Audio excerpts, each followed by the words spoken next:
నమస్తే అండి. Telangana socio economic outlook 2024 రీసెంట్గా గవర్నమెంట్ రిలీజ్ చేయడం జరిగింది. అయితే ఇంతకుముందు ఉన్న సోషియో ఎకనామిక్ అవుట్లుక్స్కి ఈ సోషియో ఎకనామిక్ అవుట్లుక్స్కి ఈ అవుట్లుక్కి చాలా తేడా ఉంది. అంటే టాపిక్స్ కానీ గవర్నమెంట్ మారింది కాబట్టి తేడా ఉంది. అయితే సోషియో ఎకనామిక్ సర్వే చదవకుండా గ్రూప్ 2 గ్రూప్ 3 ఎగ్జామ్ రాయడం చాలా కష్టం.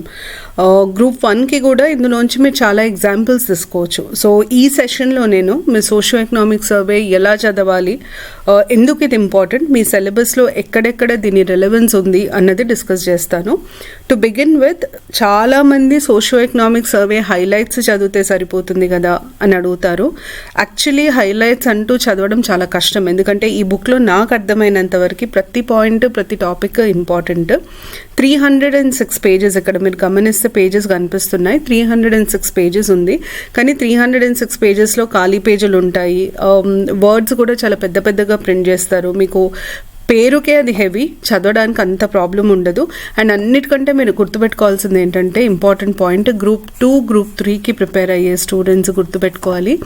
ఈ బుక్లోంచి మీకు దగ్గర 20 to 25 క్వశ్చన్స్ వచ్చే ఛాన్సెస్ ఉన్నాయి. చాలా చాలా ఇంపార్టెంట్ సోర్స్ ఇది.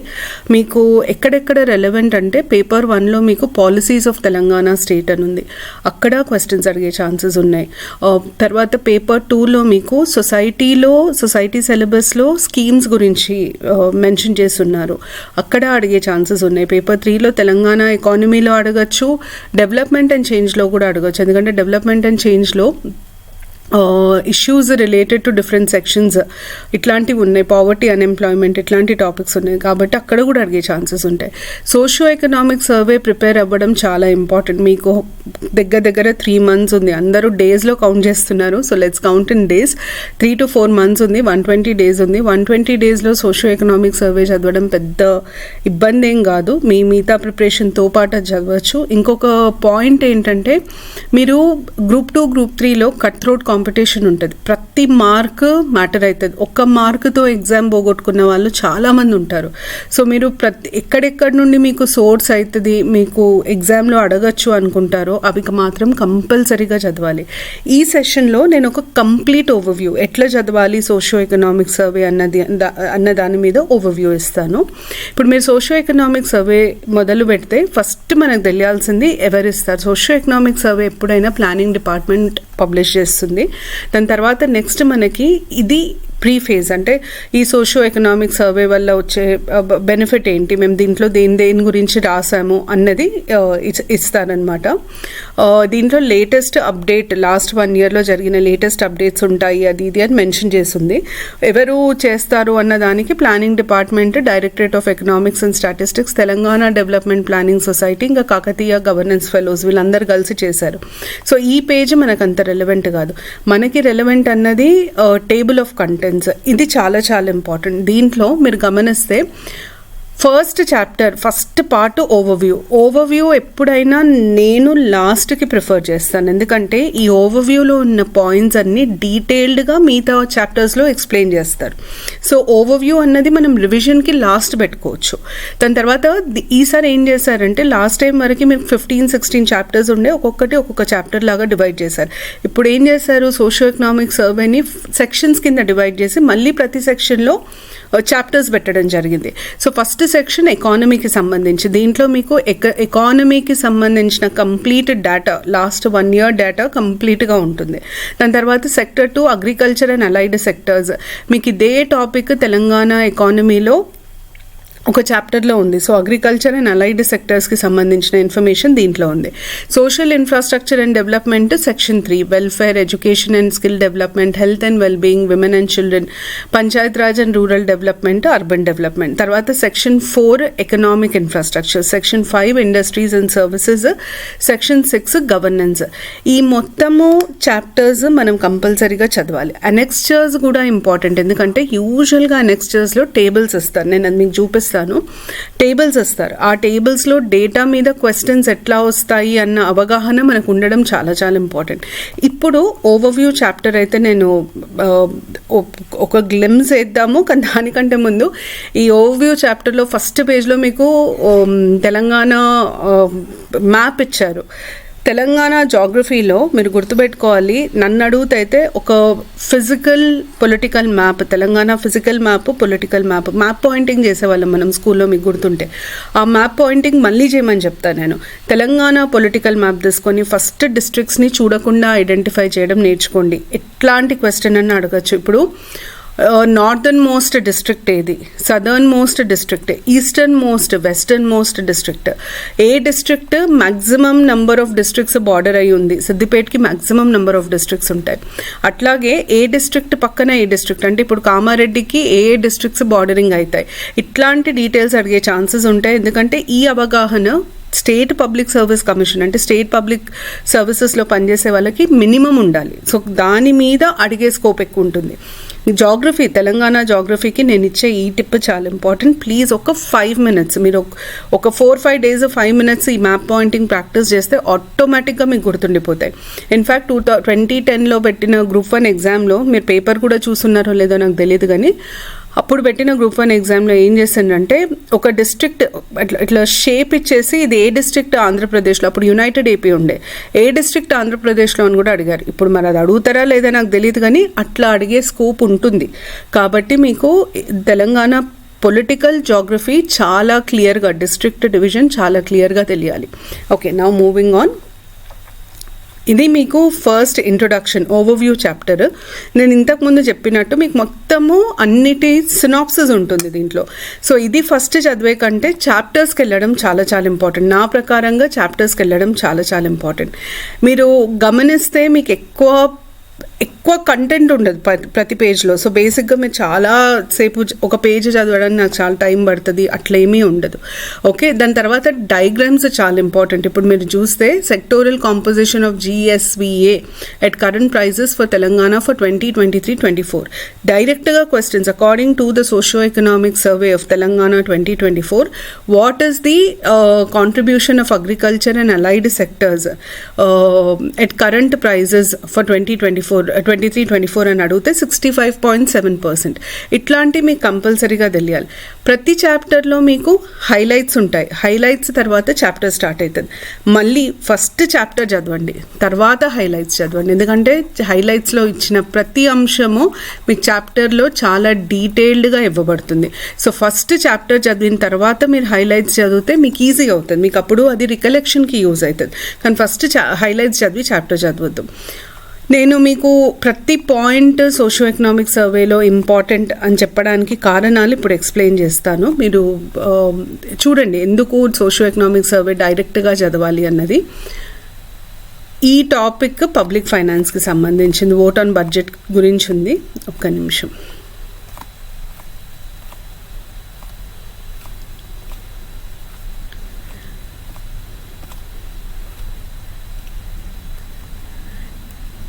ఇట్లాంటివి composition of guarantees, FRBM loans 2023-24 budget ఎస్టిమేట్లో ఎంత ఉండింది, తర్వాత గవర్నమెంట్ లోన్స్ ఎంత రేజ్ చేశారు. ఇప్పుడు ఇట్లాంటివి ఉన్నప్పుడు మీకు డైరెక్ట్గా ఈ టేబుల్ డేటా అడిగే ఛాన్సెస్ ఉంటాయి. లేదా అన్నిటికంటే గ్యారంటీస్లో హయ్యెస్ట్ పర్సంటేజ్ ఆఫ్ గ్యారంటీ దేంది అని అడుగుతారు, FRBM లోన్స్. ఇట్లా గుర్తుపెట్టుకోవాల్సి వస్తుంది. సో బేసిక్గా మీకు ఎక్కడ ఏ క్వశ్చన్ అడుగుతారు అన్నది చాలా క్లియర్గా తెలవడం ఇంపార్టెంట్. ఇప్పుడు అగ్రికల్చర్ అలైడ్ సెక్టర్స్ ఉంది. అగ్రికల్చర్ అలైడ్ సెక్టర్స్లో నేను మీకు 2-3 ఎగ్జాంపుల్స్ తీసుకొని చెప్తాను ఎందుకు important socio economic survey as it is చదవడము.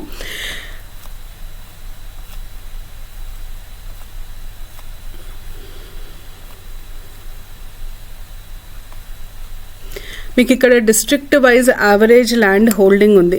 అన్ని డిస్ట్రిక్ట్స్ యావరేజ్ ల్యాండ్ హోల్డింగ్ ఇవ్వడం జరిగింది. ఎప్పుడైనా ఇట్లాంటి టేబుల్స్ ఉంటే టాప్ 5 బాటమ్ 5 కంపల్సరీగా గుర్తుపెట్టుకోవాలి. ఎందుకంటే దీంట్లో క్రొనలాజికల్ ఆర్డర్లో అరేంజ్ చేయమని చెప్పే ఛాన్సెస్ చాలా ఎక్కువ ఉంటాయి. ఓకే, సో టాప్ 5 బాటమ్ 5 కంపల్సరీగా గుర్తుపెట్టుకోవాలి.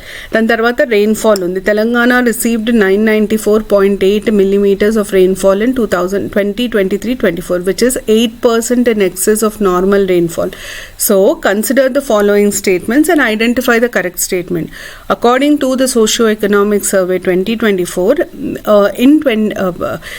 Telangana received excess of normal rainfall in 2023-24. Correct answer. Okay, southwest monsoons received a positive deviation of 17% and northeast monsoon experienced a notable 53% decrease. Okay, so was there an increase? There was a decrease. రెండు south west మాన్సూన్లో decrease ఉండే, north east మాన్సూన్లో కూడా decrease ఉండే. So మనము ఈ increase decrease కూడా అడగవచ్చు. The south west monsoon and the north east monsoon experienced decrease in Telangana. Statement కరెక్టా? Correct. అట్లాగే the winter period again had a significant shortfall of 90% and the hot weather period showed a modest 45% increase. అంటే మీకు ఎట్లా అడుగుతారంటే questions, which of the following climate phenomena witnessed an increase in 2023-24 according to SCO 2024 అని అడుగుతారు. So మీకు ఇట్లాంటివి అడిగినప్పుడు తెలియడానికి చాలా ఇంపార్టెంట్ మీరు చదవడం. మీరు చదివి దీన్ని అర్థం చేసుకోవడం చాలా ఇంపార్టెంట్. హైలైట్స్ చదివితే మీకు అవి అర్థం కావు. మీరు అనవసరంగా హైలైట్స్ చదవద్దు. హైలైట్స్ చదివితే దాంట్లో బట్టి కొట్టాల్సి వస్తుంది. సో క్వశ్చన్ కొంచెం మార్చిస్తే మనకి ఇబ్బంది అవుతుంది. ఇది మైండ్లో పెట్టుకొని మీరు ప్రిపేర్ అవ్వడం చాలా important. As it is socio economic survey చదవడం చాలా ఇంపార్టెంట్. ఇప్పుడు ఈ బాక్సెస్ ఉన్నాయి, బాక్సెస్ చాలా ఇంపార్టెంట్ సోషో ఎకనామిక్ సర్వేలో. Rythu Nestham programme is being organised in coordination with scientist of professor Jayashankar, Telangana state university on the ongoing agriculture and allied sector activities in the state for creating awareness to the farm communities through video conferences units installed in 110 రైతు వేదికాస్. ఇప్పుడు ఇది ఉంది. Group 1లో మీరు good governance లేదా ఈ గవర్నెన్స్కి example లాగా ఇవ్వాల్సి వచ్చినప్పుడు ఇది దీన్ని ఎగ్జాంపుల్ లాగా ఇవ్వాలి. ఎప్పుడైనా ఎగ్జాంపుల్స్ ఇన్ కాంటెక్స్ట్ ఉండాలి, లేటెస్ట్ ఉండాలి. లోకల్ ఎగ్జాంపుల్స్కి ఎక్కువ వెయిటేజ్ ఉంటుంది గ్రూప్ 1లో. సో దీన్ని మనం ఒక ఎగ్జాంపుల్ లాగా ఇవ్వచ్చు ఈ గవర్నెన్స్కి. అట్లా మీరు ఎప్పుడెప్పుడైతే చదువుతారో దాని మీద మీకు అంటే ఏం అడుగుతారు, ఎట్లా క్వశ్చన్ వచ్చే ఛాన్స్ ఉంటుంది, మనం ఎట్లా ప్రిపేర్ అవ్వాలి అన్న అవగాహనతో చదవడం చాలా ఇంపార్టెంట్. ఇప్పుడు ఇక్కడ చూడండి, the project AIIMS to enhance agriculture extension activities by linking రైతు వేదికాస్ via Zoom and YouTube live, enabling real-time interaction between scientists, officials and farmers. So Raitu Nestam program basically facilitates real-time interaction between who among the following: scientists, officials and farmers. It also offers immediate solutions to field level problems and timely feedback. Aims to build the capacities of extension functionaries in using digital platforms to reach underserved areas. Ippudu weekly online training sessions will be conducted every Tuesday becomes important. ఇట్లాంటివే మీకు ఆప్షన్స్లో అడుగుతారు. మీరు ఒక్కసారి group 1 మొన్న అయిన prelims paper చూస్తే మీకు నేను ఇక్కడ చెప్పేది అర్థమవుతుంది. సో ఎవ్రీ ట్యూస్డే ఈ ప్రోగ్రామ్ని కండక్ట్ చేస్తారు. ఈ ప్రోగ్రామ్ని జయశంకర్ యూనివర్సిటీతో కొలాబరేట్ చేసి కండక్ట్ చేస్తున్నారు. జూమ్ త్రూ కానీ యూట్యూబ్ లైవ్ త్రూ కానీ కనెక్ట్ చేస్తున్నారు. ఈ ప్రోగ్రామ్కు కొన్ని ఉద్దేశాలు ఉన్నాయి. దీని ఫస్ట్ ఉద్దేశమే వచ్చేసి ఫార్మర్స్కి కనెక్ట్ అవ్వడం, రియల్ టైం కనెక్ట్ అవ్వడము, వాళ్ళకి నాలెడ్జ్ ఇవ్వడము, వాళ్ళకి ఏదైనా ప్రాబ్లం ఉంటే ఇమీడియట్గా సర్వ్ చేయడము, డిజిటలైజేషన్ ఆఫ్ రైతు వేదికాస్, అది ఇంపార్టెంట్. సో ఇవన్నీ మనకి ఈ బాక్స్ చదివితే వచ్చిన ఇన్ఫర్మేషన్, లేకపోతే మనకు వీటి మీద ఐడియా ఉండదు. అందుకనే as it is socio economic survey చదవడం చాలా ఇంపార్టెంట్.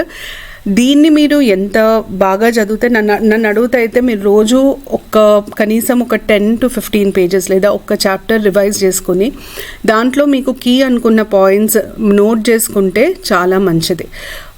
దీని తర్వాత మీరు రివైజ్ చేసిన, ఒక్కసారి సోషో ఎకనామిక్ సర్వే మొత్తం చదివిన తర్వాత మీరు రివైజ్ చేసుకుంటే మీకు ఈజీ అవుతుంది. ఇప్పుడు నేను ఇక్కడ చెప్పింది ఈ మొత్తంని నేను ఒక 4-5 పాయింట్స్కి కుదించేస్తా. రైతు నేస్తం ఫస్ట్ ఇన్ అసోసియేషన్ విత్, ఇది నా ఫస్ట్ పాయింట్ అవుతుంది. ఓకే, దాని తర్వాత మెయిన్ పర్పస్ ఏంటి, దాని main purpose to create awareness to the farming committee through video conferences units installed in 110 రైతు వేదికాస్.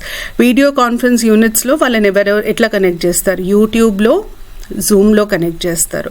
దాని తర్వాత నెక్స్ట్ ఇంపార్టెంట్ పాయింట్ ఎప్పుడు జరుగుతుంది, ట్యూస్డే. ఎవరెవరు కనెక్ట్ అవుతారు, ఇక్కడే నేను ఒక ఫ్లో చార్ట్ లాగా వేసుకుంటున్నా చూడండి. ఒఫీషియల్స్ కనెక్ట్ అవుతారు, ఫార్మర్స్ని కనెక్ట్ చేస్తారు, సైంటిస్ట్ కనెక్ట్ అవుతారు.